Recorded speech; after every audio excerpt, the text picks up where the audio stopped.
And what is going on, everybody? Welcome back to another episode of the Designated Players and MLS podcast. We are just a few days away from the restart of the MLS Cup Playoffs, meaning the conference semifinals are just around the corner. We've got four games. We've got two hosts. We'll preview them both. We'll preview them all. We're not going to preview the hosts. We're going to preview the games, preview them all, and then we will make some predictions. I think last time Connor decided to go on vacation to avoid making predictions, but I drug it. Did Drugged me? drug? I don't know. I got Connor here. He can't get away from predictions today. Connor, how are you doing? I'm nervous. Last week I didn't make predictions and Atlanta won. Now I'm gonna make a prediction and Atlanta's gonna lose. Yeah, nervous is a really good way to put it. I will tell you why as we get later into it, but yeah, I am. You know that feeling when you get anxious, you got that thing in your chest. The entire time I was writing the Hudson River Derby like little script thing, just chest getting really tight. I was like, I'm so nervous for this one. But yeah, we'll go through all four games, the boring Western Conference ones that don't matter, and then the Eastern Conference ones that are more exciting. And we'll give you some previews, we'll give you some predictions, and we will have a good bit of fun with it. But before we do that, you know what we got to do. We're gonna skip Connor's scarf because it is banned on the podcast, and then um, just go to mine, I guess. Go ahead, Connor. I wrote a song for this. Oh Lord. Take me out to the conference finals. Take me to Red Bull Arena. That's terrible. NYCFC by 100. Yeah, get out of here. The only team that's going by hundreds is Orlando. Bum. Yeah, I've got the 20 1996 to 2015 season scarf. It's got Yeah, that Red was the Bull end on of one Red Bull. Red Bull one 2015, side, they just died.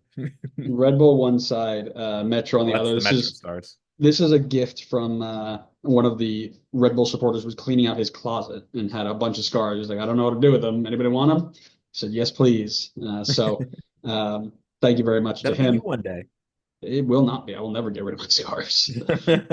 There's a reason I'm alone and single. Nobody will ever make me part ways with my scars. We're a package deal. Me, my pup, and my scars. Take it or leave it.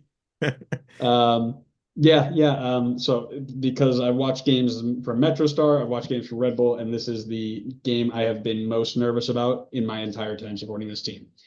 So combine them both and never, never do better. All right.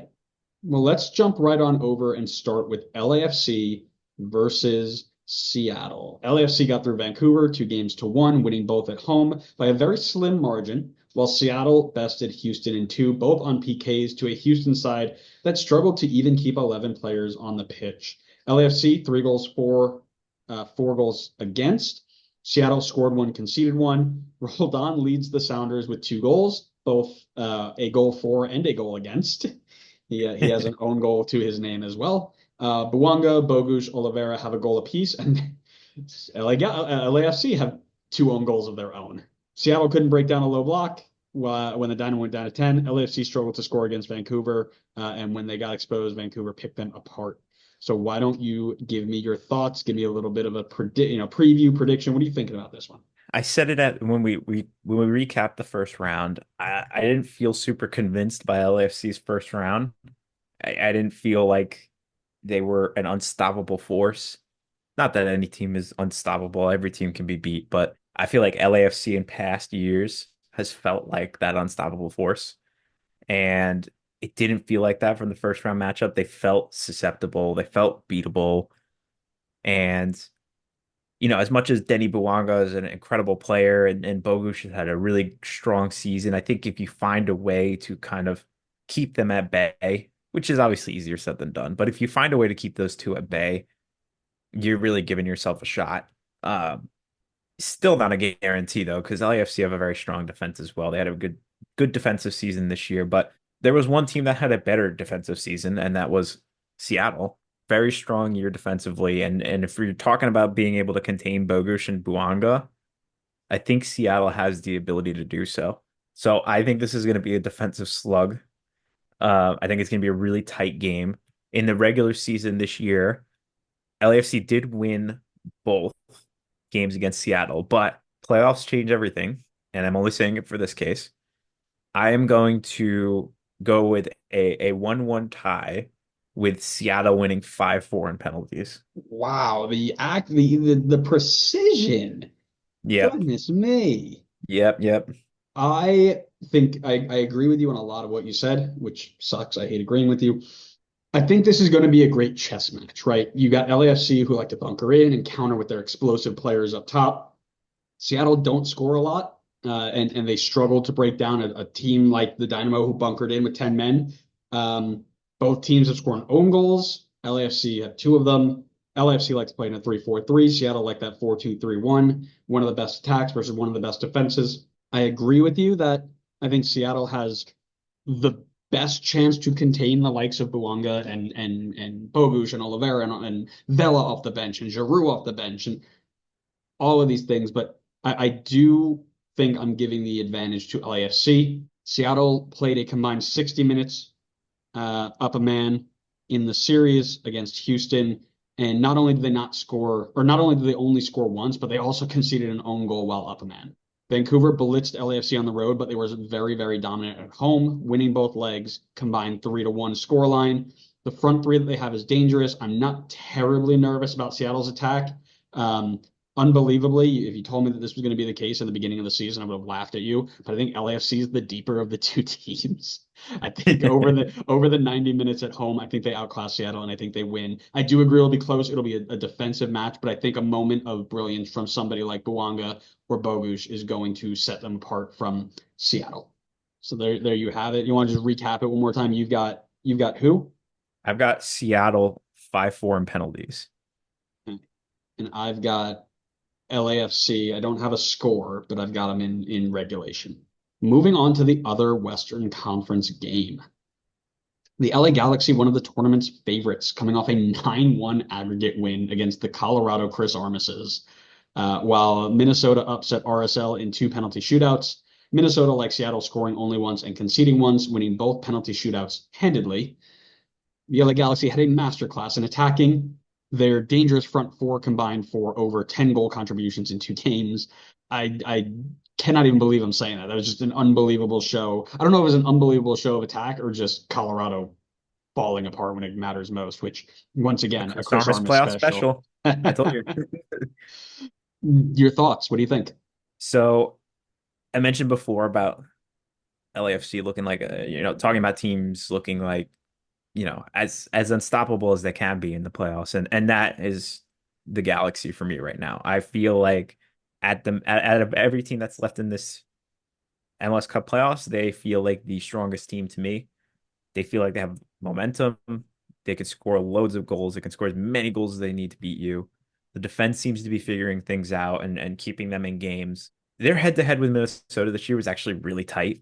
The away fixture, or sorry, the game in Minnesota ended 2-2, and the game in LA finished with a 2-1 Galaxy wins. So it's been tight between the two teams this year. But having said all of that, that totally means that Minnesota is going to win this game, and because that's how the podcast curse works. All the signs point towards one team, we predict it, and then the opposite happens. So when Minnesota wins, don't be surprised. But I got to bet on the Galaxy here. I mean, I think the momentum is huge. Home playoff game as well. I think they are a much better team than Minnesota. I see them with a 3-1 win to move to the conference finals. I love the precision. I didn't come that prepared. This is great. Shocker. I was trying to match your energy. Shocker. You were trying to match my energy. Love it. Um, the Galaxy have a much deeper bench, right? You look at the bench, it's like Brugman, Julian Aude, Marco Royce, like all these players were like either really, really like impactful starters or big names or young promising attacks. And then Minnesota, they're still impactful, but they're less familiar names, right? Tani Oluwase, Jeong Sang-bin, and Timu Puki, who we mentioned before, was like, forgot he even played on the team. He's been so quiet this year. They play in such a counter defensive 5-4-1. They're just like pack it in, don't let them go, which I think is going to leave a lot of space for the Galaxy to occupy in front of them. Unlike RSL, I think the Galaxy have a ton of players who can pick apart that low block. The attacking front line is also going to be able to finish chances off there. LA Galaxy also have one other thing that puts them over the edge for me, and that's the coaching experience. Greg Vanney, perennial winner in TFC, domestic treble in 2017, made the Galaxy really fun to watch again. Eric Ramsey still figuring out the league and figuring out his team. It's really a David versus Goliath, but I am picking Goliath here. Give me LA Galaxy in regular time, set up an El Trafico, let's move. So Okay, you've got I know I didn't predict it, but I would totally be down for an El Tráfico conference finals. That would be the hell is real equivalent for this season. everybody's like, oh, we're getting Hell is Real, we're getting Miami Orlando, or like Florida Derby, we're getting LA Galaxy, LAFC in the conference finals, and we're getting Miami Columbus in the conference finals. And it's like, oh, here's the Hudson River Derby, here's Atlanta Orlando, here's and then you still have a chance for the other ones. So we'll see how it goes. But that's the Western Conference. Let's then slide to the least exciting of the two Eastern Conference games. The upset kids from Atlanta travel to rivals Orlando in the Eastern Conference semifinals. Atlanta are riding the high of Miami being not good and then barely scraping by. Some are calling it the biggest upset in MLS history. Those some forget that Red Bull beat Columbus, which is a much better team, and Red Bull are a much worse team. Um, That's not what the plate says. well, they're riding the high of knocking out Miami, the refusal of Dax McCarty retire, and Brad Guzan probably taking horse tranquilizer because that's the only explanation for what he's done. Orlando beat Charlotte in 3 games with penalties at the end and some maybe sketchy referee work. We talked about that before. If we think about this logically, and by logically, I mean, what does Daddy Don want to see happen, right? Clearly, the story of Atlanta's Cinderella run, Dax in the twilight of his career, not wanting to give in just yet, the team that dumped all of its star players, making this dream run, look at the parity of the league, blah, blah, blah, blah, blah. That's probably where the ratings are going to go through the roof. And if they continue to go on, right? On the other hand, Orlando needed a bit of help from the referees to beat Charlotte, the brick wall that was Christian Kalina, goalkeeper of the year. And knowing that tranked up Brad Guzan is 12 times the goalkeeper of Chris Kalina, they're probably going to struggle, and Atlanta's definitely going to move on, right? Is that what you're predicting? I mean, you took the words right out of my mouth. I couldn't have said it better myself. I mean, I think there should have been more Brad Guzan propaganda in there, but overall, I think, 9 out of 10, no notes. So I talked about it before with LAFC Seattle. Regular season performance does not indicate postseason success. I'm throwing that all out of the window in this case because I'm going off of vibes and I want the vibes to continue. Atlanta has beat Orlando twice this year. Shockingly, I know. They beat them 2-0 at home and then 2-1, I think, last game of the season. I mean, clearly the regular season shows you it's very much possible for this team to win. They're carrying a ton of momentum right now after beating Miami, right? Like Orlando, super tight series. They squeeze through, but technically they're the higher seed. They are supposed to be the ones that move on. There's not necessarily this, wow, we did the David Goliath and we came out on top. Like we're unstoppable. We can beat anybody. We beat Messi. We could beat anybody. That feeling, I have to imagine, has been filling the Atlanta locker room. I think, and again, I'm going based off of me wanting this to continue, but I think that momentum is going to carry them. I'm gonna back the boys, and I know it's going to be a mistake, but I'm going to back the boys on a 2-1 Atlanta win in Orlando to move on. This team, if Atlanta, say what you want about Atlanta, as bad as they've been over a few seasons, the last few seasons, the one thing they know how to do is show up against Orlando. You're not wrong there. You're not wrong there. But here's where I'm going to have to burst your bubble, friend. Orlando Charlotte should not have been as close as it was. Orlando dominated so many aspects of the last 2 games. I think they were really unlucky not to get out of it in 2. What I will say, though, is that they played a team that intentionally gave them space.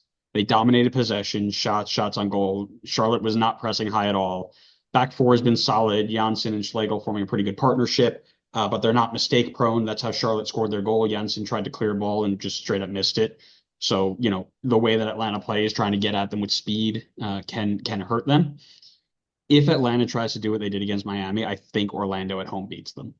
I don't think they necessarily have the talent or the ability to do much else at the moment, except sit in and counter. And Charlotte tried that and failed. I don't see Atlanta having much more success than Charlotte did. Atlanta did the MLS Lord's work. They took away Miami. They made everybody massively, massively proud and celebrated. But I got them going out to Orlando. I've got Orlando winning this one.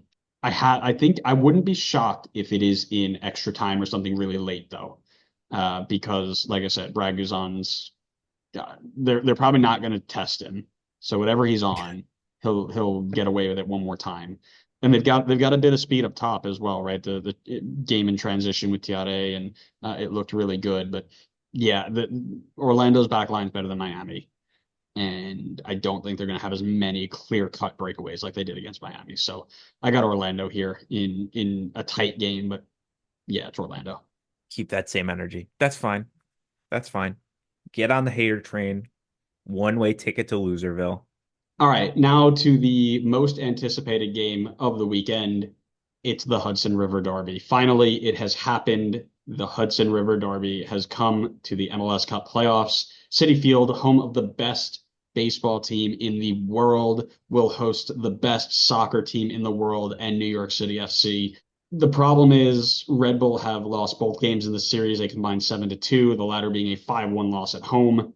Red Bull beat Columbus in 2 games after a defensive masterclass in game 1 and PK heroics in game 2. New York City beat FCC in 3 games, including the world's worst penalty kick shootout in game 3 to advance.